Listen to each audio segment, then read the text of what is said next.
Hi friends, welcome to seasonal studio 7. నేను మీ సంతేష్.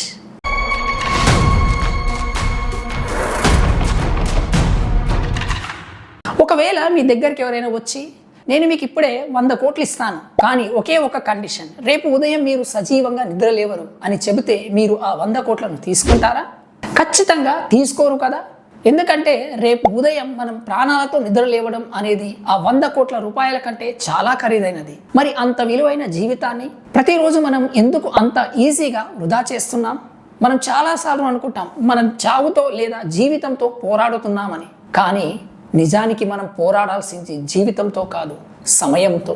ఎందుకంటే సమయం ఆగిపోతే జీవితం ఆగిపోతుంది. ఈ రోజు మనం డబ్బును తిరిగి సంపాదించగలం, కోల్పోయిన గౌరవాన్ని సంపాదించగలం, గుర్తుంచుకోండి. కానీ గడిచిపోయిన ఒక్క సెకండ్ను కూడా ఏ 100 కోట్లు పెట్టినా తిరిగి కొనలేం. మీకు తెలుసా ఫ్రెండ్స్, మనందరికీ రోజుకు 86,400 సెకండ్లు దొరుకుతాయి. ఆలోచించండి, ఒకవేళ ప్రతిరోజు మీ బ్యాంక్ అకౌంట్లో 86,400 రూపాయలు డిపాజిట్ అయ్యి రాత్రికి అవి వాడకపోతే జీరో అయిపోతాయి అంటే మీరు ఊరికే వదిలేస్తారా? ప్రతి పైసని లెక్క చూసి మరి ఖర్చు పెడతారు కదా. మరి అంతకంటే విలువైన సెకండ్లను సోషల్ మీడియా రీల్స్ చూస్తూ గంటల తరబడి ఫోన్లకు అతుక్కుపోతూ ఎందుకు వేస్ట్ చేస్తున్నారు? ప్రపంచంలోని అత్యంత విజయవంతమైన వ్యక్తులైన వారెన్ బఫెట్ లేదా ఎలన్ మస్క్ వంటి వాళ్ళను చూడండి. వారెన్ బఫెట్ కేవలం డబ్బును ఇన్వెస్ట్ చేయలేదు, తన 11 ఏళ్ల వయసు నుంచే తన సమయాన్ని సరైన చోట ఇన్వెస్ట్ చేయడం మొదలుపెట్టారు. ఎలన్ మస్క్ వారానికి 100 నుండి 120 గంటలు కష్టపడుతుంటారు. అందరికీ దొరికేది 24 గంటలే, కానీ మనం దాన్ని ఎక్కడ పెడుతున్నాం అనేది మన భవిష్యత్తును డిసైడ్ చేస్తుంది. మన సమయాన్ని వృధా చేయడానికి 2 ముఖ్యమైన కారణాలు ఉంటాయి.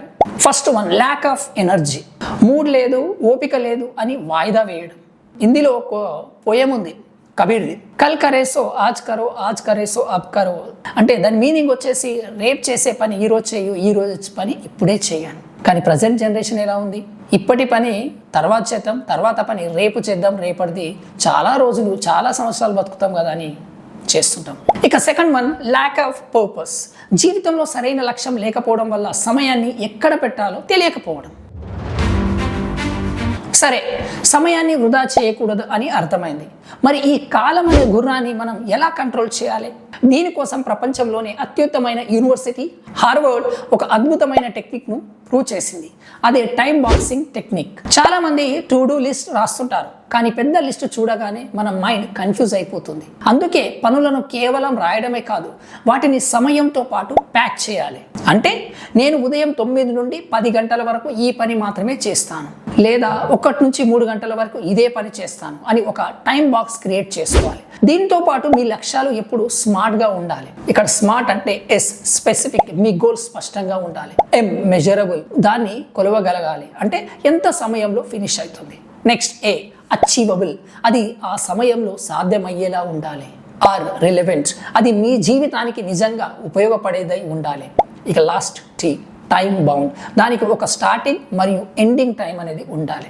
ఫ్రెండ్స్, నిజమైన ప్రపంచం నుండి, మీ బాధ్యతల నుండి ఎస్కేప్ అవ్వడానికి ఎంటర్టైన్మెంట్ అనేది కొంతవరకు ఓకే, కానీ జీవితం మొత్తం సోషల్ మీడియా సర్కస్లోనే మునిగిపోతే రేపు మీ జీవితం ఒక సర్కస్లా మారిపోతుంది. సమయం అనేది ఒక బిచ్చగాడినైనా రాజును చేయగలదు, అలాగే ఒక రాజునైనా బిచ్చగాడిగా మార్చగలదు. ఈ రోజు నుండి ఒక నిర్ణయం తీసుకోండి. కాలం అనే గుర్రాన్ని ఖాళీగా పరిగెత్తనివ్వకండి, దానిపై మీరు సవారీ చేయడం నేర్చుకోండి. ఇప్పటి వరకు సమయాన్ని వృధా చేసినా పర్లేదు, కానీ ఇప్పటికైనా మేల్కోండి. మీకు నిజంగానే ఈ వీడియో చూశాక ఇకపై నా జీవితంలో 1 నిమిషం కూడా వృధా చేయను అని అనిపిస్తే కింద కామెంట్ సెక్షన్లో నేను నా సమయాన్ని వృధా చేయను అని టైప్ చేయండి. మీరు చేసే ఈ కామెంట్స్ నాకు నెక్స్ట్ వీడియో చేయడానికి మరింత ఎనర్జీని ఇస్తాయి. వీడియో నచ్చితే తప్పకుండా లైక్ చేయండి, మీ ఫ్రెండ్స్తో షేర్ చేయండి. Thank you for watching. This is Santesh signing off. Jai Hind.